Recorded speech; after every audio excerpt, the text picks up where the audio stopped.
بسم اللہ الرحمن الرحیم۔ السلام علیکم ناظرین۔ حضرت ابراہیم علیہ السلام نے ایک مرتبہ اللہ تبارک و تعالیٰ کے دربار میں عرض کیا کہ یا اللہ تبارک و تعالیٰ، تو مجھے دکھا دے کہ تو مردوں کو کس طرح زندہ فرمائے گا۔ تو اللہ تعالیٰ نے فرمایا کہ اے ابراہیم، کیا تمہارا اس پر یقین نہیں ہے؟ حضرت ابراہیم علیہ السلام نے فرمایا، میں اس پر ایمان تو رکھتا ہوں، لیکن میری یہ تمنا ہے کہ اس منظر کو اپنی آنکھوں سے دیکھ لوں تاکہ میرے دل کو قرار آ جائے۔ تو اللہ تعالیٰ نے فرمایا کہ تم 4 پرندوں کو پالو اور ان کو خوب کھلا پلا کر اچھی طرح بڑا کر لو، پھر تم انہیں ذبح کر کے اور ان کا قیمہ بنا کر اپنے گرد و نواح کے چند پہاڑوں پر تھوڑا تھوڑا گوشت رکھ دو،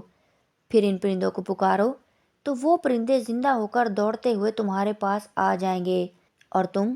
مردوں کے زندہ ہونے کا منظر اپنی آنکھوں سے دیکھ لو گے۔ چنانچہ حضرت ابراہیم علیہ السلام نے ایک مرغ، ایک کبوتر، ایک گدھ اور ایک مور، ان 4 پرندوں کو پالا اور ایک مدت تک ان 4 پرندوں کو کھلا پلا کر خوب بڑا کر لیا، پھر ان 4 پرندوں کو ذبح کر کے ان کے سروں کو اپنے پاس رکھ لیا اور ان 4 پرندوں کا قیمہ بنا کر تھوڑا تھوڑا گوشت اطراف و جوانب کے پہاڑوں پر رکھ دیا اور دور سے کھڑے ہو کر ان پرندوں کا نام لے کر پکارا کہ اے مرغ، اے کبوتر، اے مور، اے گدھ۔ آپ کی پکار پر ایک دم پہاڑوں سے گوشت کا قیمہ اڑنا شروع ہو گیا اور ہر پرندے کا گوشت ہڈی پر الگ ہو کر 4 پرندے تیار ہو گئے، اور وہ 4 پرندے بلا سروں کے دوڑتے ہوئے حضرت ابراہیم علیہ السلام کے پاس آ گئے اور اپنے سروں سے جڑ کر دانہ چگنے لگے اور اپنی اپنی بولیاں بولنے لگے، اور حضرت ابراہیم علیہ السلام نے اپنی آنکھوں سے مردوں کے زندہ ہونے کا منظر دیکھ لیا اور ان کے دل کو اطمینان و قرار مل گیا۔ اس واقعہ کا ذکر اللہ تبارک و تعالیٰ نے قرآن مجید کی سورہ بقرہ میں ان لفظوں کے ساتھ بیان کیا ہے، اور جب عرض کی ابراہیم نے اے میرے رب، مجھے دکھا،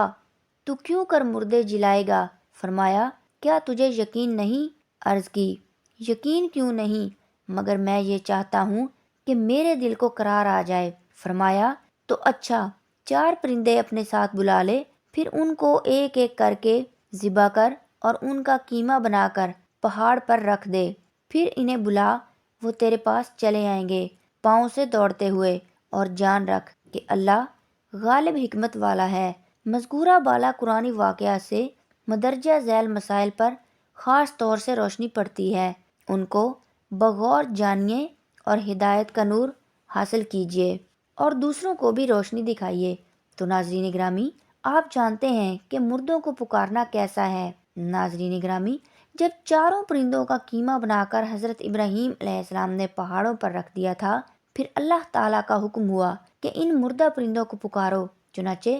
آپ نے ان 4 پرندوں کو نام لے کر پکارا، تو اس سے یہ مسئلہ ثابت ہو گیا کہ مردوں کو پکارنا شرک نہیں، کیونکہ جب مردہ پرندوں کو پکارنے کا حکم فرمایا اور ایک جلیل القدر پیغمبر نے ان مردوں کو پکارا، تو ہرگز ہرگز یہ شرک نہیں ہو سکتا، کیونکہ اللہ تبارک و تعالیٰ کبھی کسی کو شرک کا حکم نہیں دے گا، نہ کوئی نبی ہرگز کبھی شرک کر سکتا ہے۔ تو جب مرے ہوئے پرندوں کو پکارنا شرک نہیں، تو وفات پائے ہوئے خدا کے ولیوں اور شہیدوں کا پکارنا کیوں کر شرک ہو سکتا ہے؟ جو لوگ ولیوں اور شہیدوں کے پکارنے کو شرک کہتے ہیں اور یا غوث کا نعرہ لگانے والوں کو مشرک کہتے ہیں، انہیں تھوڑی دیر سر جھکا کر سوچنا چاہیے کہ اس قرآنی واقعہ کی روشنی میں انہیں ہدایت کا نور نظر آ جائے اور وہ اہل سنت کے طریقے پر صراط مستقیم کی شاہراہ پر چل پڑیں۔ حضرت ابراہیم علیہ السلام نے جن 4 پرندوں کو ذبح کیا، ان میں سے ہر پرندہ ایک بری خصلت میں مشہور ہے۔ مثلاً مور کو اپنی شکل و صورت کی خوبصورتی پر گھمنڈ رہتا ہے، گدھ میں حرص اور لالچ کی بری عادت ہے، اور کبوتر کو اپنی بلند پروازی اور اونچی اڑان پر نخوت و غرور ہوتا ہے۔ تو ان 4 پرندوں کے ذبح کرنے سے ان 4 خصلتوں کو ذبح کرنے کی طرف اشارہ ہے کہ 4 پرندے ذبح کیے گئے تو حضرت ابراہیم علیہ السلام کو مردوں کے زندہ ہونے کا منظر نظر آیا اور ان کے دل میں اطمینان کی تجلی ہوئی، جس کی بدولت انہیں نفس مطمئنہ کی دولت مل گئی۔ تو جو شخص یہ چاہتا ہے کہ اس کا دل زندہ ہو جائے اور اس کے دل کو نفس مطمئنہ کی دولت نصیب ہو جائے تو اس کو چاہیے کہ ان 4 پرندوں میں پائی جانے والی خصلتوں کو ذبح کر ڈالے۔ اگر کوئی ان 4 بری خصلتوں کو ذبح کر ڈالے گا تو انشاءاللہ تعالی